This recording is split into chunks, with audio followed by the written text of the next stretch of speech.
If you're somebody who's been having connectivity issues in NBA 2K25, I got some tips and tricks that will help you to improve your latency and that delay. It's pretty difficult to get rid of connectivity issues altogether, but you definitely don't want to be put at a severe disadvantage when you are playing online and have to deal with all that. So one of the first tips I have for you guys is in the main menu, you want to go all the way over to features, go to settings, and you want to scroll all the way down, man. Your first option is to turn off crossplay. If you're somebody who doesn't care about having crossplay turned on, then you can play against players that have the same console as you. So go ahead and toggle crossplay off. Now, it has been proven that crossplay does add more latency to whatever server you are playing in, because you're playing with players that are on different consoles, and then you got players playing in different regions and all that stuff. So you will have better connectivity if you turn crossplay off.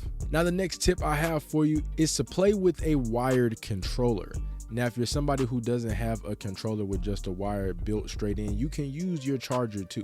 Now, if you're on PS5, I can show you exactly what you need to do. You need to go to settings, scroll down to accessories, and then you want to go to general and go down to advanced settings. Here you want to click turn off Bluetooth, and then you will want to use your charger and plug it into your PS5 and play that way, because not only do you have to deal with the latency that comes from the game itself and latency from Wi-Fi, but you also have controller input delay as well. So playing with a wired connection with your controller will give you that much more of an advantage and give you a faster input when you are playing games. Now, the next thing I know is pretty common for people to still be playing on TVs. I highly suggest that you invest into a monitor, man. Get you a monitor and play on that, because monitors have faster refresh rates, which will help with latency and input delay.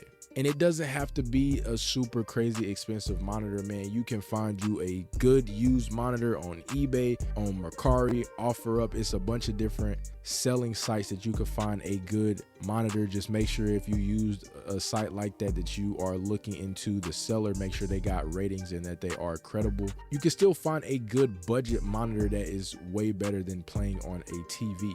Unless you're somebody who has the money to buy like a super expensive TV, because there are smart TVs out now that have good refresh rates similar to what a monitor would have, but I would still recommend going with a monitor. You can get you a solid 1080p monitor that's like 144 hertz. You don't need nothing crazy that's like 200 something hertz, man, because you're playing 2K. You're not playing a first person shooter game where you need to have a super high refresh rate. So do that, invest in a monitor. And then the last tip that I have for you guys to improve latency and delay is you gotta get some better internet, man. You just gotta invest in some internet. If you can get faster speeds, you know, that's always good. But if you're somebody who's not in a position to get faster speeds, or maybe your parents pay for the internet and they just can't get faster speeds right now, then something that you can do, you can at least play with an Ethernet cable. Playing with the Ethernet cable over Wi-Fi is gonna always be better, man. You have a solid wired connection.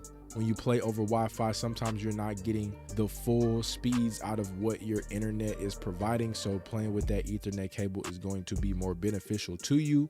And then maybe your internet is nowhere near close to your game. You got a couple different options, man. You can buy a super long Ethernet cable and just run it to your system, you know, run it along the wall, above the door frame, whatever you need to do so the cord is not in the way, and run it to your room straight to your console. Or you can get something that's called a Wi-Fi mesh system. You know, go on YouTube, do some research on that. Essentially, it'll hook up to your Wi-Fi, and then you can run an Ethernet cable from that to your game, so you can have that sitting in the same room as your game. But it's really hard to play games and be competitive and not have to worry about latency and delay as much when you are playing on Wi-Fi, man. It just doesn't work well. So get you an Ethernet cable, invest in that, and you will see an improvement in terms of playing games. Once you hook that Ethernet cable up and you test the speed on your console, you will see that it's going to be faster. So that's just a few tips I have for you guys, man. I hope this video was helpful and that it'll give you a little bit more of a competitive edge on 2K. A lot of people think that shooting is really difficult, and it can be even more difficult when you have to worry about all those different problems that you could potentially run into in terms of latency and input delay and all that stuff, man. So just to give yourself the best chances possible, those are some things that you can do to try to mitigate some of those issues to a degree. With that being said, man, if you guys enjoyed the video and found the tips useful, be sure to leave a like and subscribe to the channel down below. Grindtober Day 10. If you are just now hearing about Grindtober, man, it's a series that I started on the channel where I have to upload every single day for the month of October. We on day 10 going strong. So make sure you got those post notifications turned on so you don't miss a video. As always, be sure to stay safe out here, and I will catch you guys tomorrow, man. Peace.